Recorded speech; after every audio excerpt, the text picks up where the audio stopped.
মার্কিন president Donald Trump বলেছেন তিনি আমেরিকার সঙ্গে বিশ্বও চালাচ্ছেন। আমেরিকার প্রেসিডেন্ট হিসেবে দুটি মেয়াদের মধ্যে পার্থক্য সম্পর্কে জানতে চাইলে মার্কিন সাময়িকী দ্য আটলান্টিককে এ কথা বলেন ট্রাম্প। সাক্ষাৎকারে ট্রাম্প গর্ব করে বলেন, প্রথম মেয়াদে আমার দুটি কাজ ছিল, দেশ পরিচালনা করা এবং টিকে থাকা, আর দ্বিতীয় মেয়াদে আমি দেশ এবং গোটা বিশ্বকে পরিচালনা করছি।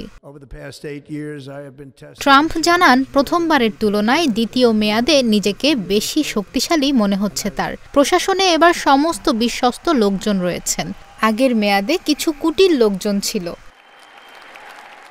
নিজের কাজের কথা ভেবে খুব আনন্দ হচ্ছে বলেও জানান মার্কিন প্রেসিডেন্ট। তিনি বলেন, আমি যা করি তা বিবেচনা করলে আমি অনেক আনন্দ করছি এবং গুরুত্বপূর্ণ কাজ করছি। বিভিন্ন মিথ্যা দাবি পিছু ছাড়ে না কেন এমন প্রশ্নের জবাবে ট্রাম্প বলেন, আমি একজন সৎ মানুষ এবং আমি আমার সমস্ত হৃদয় দিয়ে এটি বিশ্বাস করি, এজন্য না চাইতেও অনেক কিছু ঘটে।